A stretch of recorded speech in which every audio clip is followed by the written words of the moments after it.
Good evening, everybody. This is part 3 in the Nutcracker and the Mouse King.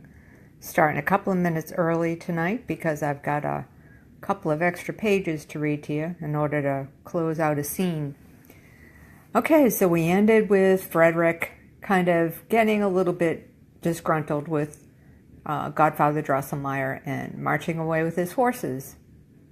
Then Maria also had softly stolen away, for she too was soon tired of the sauntering and dancing puppets in the castle. But as she was very amiable and good, she did not wish it to be observed so plainly in her as it was in her brother Fred. Councillor Drosselmeyer turned to the parents and said somewhat angrily, "An ingenious work like this was not made for stupid children. I will put up my castle again and carry it home." But their mother now stepped forward and desired to see the secret mechanism and curious works by which the little figures were set in motion. The counselor took it apart and then put it back together again. While he was employed in this manner, he became good-natured once more and gave the children some nice brown men and women with gilt faces, hands, and feet. They were all made of sweet thorn and smelt like gingerbread, at which Frederick and Maria were greatly delighted. At her mother's request, the elder sister, Louise, had put on the new dress which had been given to her, and she looked most charmingly in it. But Maria, when it came to her turn, thought she would like to look at hers a little while longer as it hung. This was readily permitted. The favorite. The truth is, Maria was unwilling to leave the table then, because she had discovered something upon it which no one had yet remarked. By the marching out of Fred's hussars, who had been drawn up close to the tree, a curious little man came into view, who stood there silent and retired, as if he were waiting quietly for his turn to be noticed. It must be confessed, a great deal could not be said in favor of the beauty of his figure, for not only was his rather broad, stout body all out of proportion to the little slim legs that carried it, but his head was by far too large for either. A genteel dress went a great way to compensate for these defects, and led to the belief that he must be a man of taste and good breeding. He wore a hussar's jacket of beautiful bright violet, fastened together with white loops and buttons, pantaloons of exactly the same color, and the neatest boots that ever graced the foot of a student or an officer. They fitted as tight to his little legs as if they were painted upon them. It was laughable to see that, in addition to this handsome apparel, he had hung upon his back a narrow, clumsy cloak that looked as if it was made of wood, and upon his head he wore a woodman's cap. But Maria remembered that Godfather Drosselmeyer wore a shabby cloak and an ugly cap, and still he was a dear, dear godfather.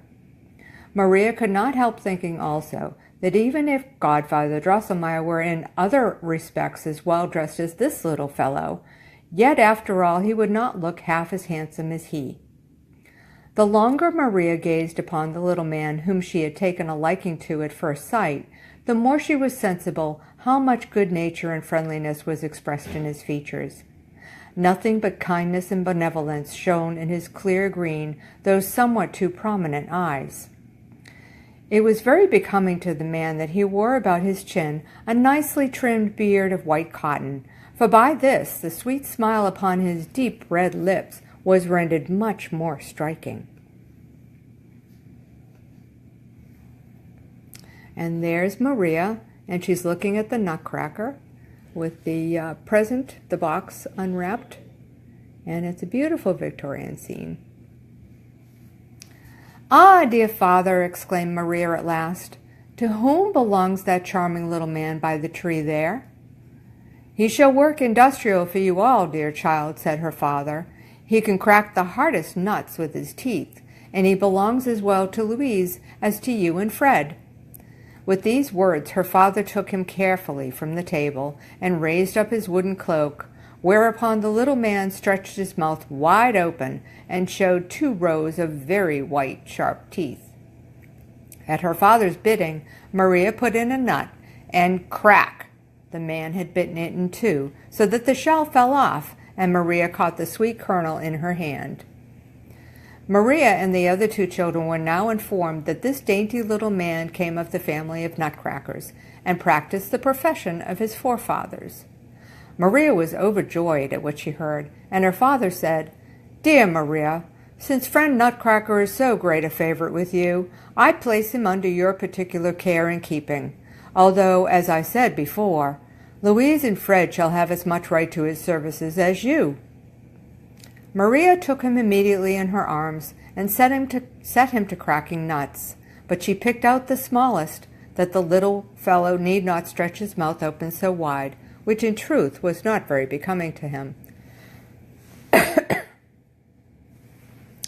Louise sat down by her, and friend Nutcracker must perform the same service for her too, which he seemed to do quite willingly, for he kept smiling all the while very pleasantly. In the meantime, Fred had become tired of riding and parading his hussars, and when he heard the nuts crack so merrily, he ran to his sister and laughed very heartily at the droll little man, who now, since Fred must have a share in the sport, passed from hand to hand, and thus there was no end to his labor. Fred always chose the biggest and hardest nuts, when all at once, crack, crack, it went, and 3 teeth fell out of Nutcracker's mouth, and his whole underjaw became loose and rickety. "Ah, my poor dear Nutcracker," said Maria, and snatched him out of Fred's hands. "That's a stupid fellow," said Fred. "He wants to be a Nutcracker and has poor teeth. He yet doesn't understand his trade. Give him to me, Maria. He shall crack nuts for me if he loses all his teeth and his whole chin into the bargain. Why make such a fuss about such a fellow?" "No, no," exclaimed Maria, weeping. "You shall not have my dear Nutcracker. See how sorrowfully he looks at me and shows me his poor mouth. But you are a hard-hearted fellow. You beat your horses, and lately you had one of your soldiers shot through the head." "That's all right," said Fred, "though you don't understand it. But Nutcracker belongs as much to me as it does to you, so let me have him." Maria began to cry bitterly and rolled up the sick Nutcracker as quickly as she could in her little pocket handkerchief. Their parents now came up with Godfather Drosselmeyer. The latter, to Maria's great distress, took Fred's part, but their father said, "I have placed Nutcracker expressly under Maria's protection, and as I see that he is now in great need of it, I give her full authority over him, and no one must dispute it. Besides, I wonder at Fred that he should require further duty from one who has been maimed in the service. As a good soldier, he ought to know that the wounded are not expected to take their place in the ranks." Fred was much ashamed, and without troubling himself further about nuts or Nutcracker, stole around to the opposite end of the table, where his hussars, after stationing suitable outposts, had encamped for the night. Maria collected together Nutcracker's lost teeth, tied up his wounded chin with a nice white ribbon which she had taken from her dress, and then wrapped up the little fellow more carefully than ever in her handkerchief, for he looked very pale and frightened. Thus she held him, rocking him in her arms like a little child, while she looked over the beautiful pictures of the new picture book which she found among her other Christmas gifts.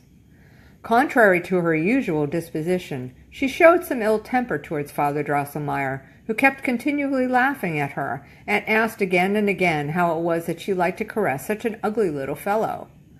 That singular comparison with Drosselmeyer, which she made when her eyes first fell upon Nutcracker, now came again into her mind, and she said very seriously, "Who knows, dear godfather? If you were dressed like my sweet Nutcracker, and had on such bright little boots, who knows but you would then be as handsome as he is?" Sorry, I gotta say it. Maria throws a little shade there. Maria could not tell why her parents laughed so loudly at this, and why the counselor's face turned so red, and he, for his part, did not laugh half so heartily this time as he had done more than once before. It is likely there was some particular reason for it. Okay, folks, that's it for tonight's 10+ pages of The Nutcracker and the Mouse King. Hope you come back tomorrow night at 7 o'clock, same time, same station, for more until Christmas, and we end the story. Thank you for watching. Thank you for coming. Enjoyed having you. Talk to you tomorrow. Bye.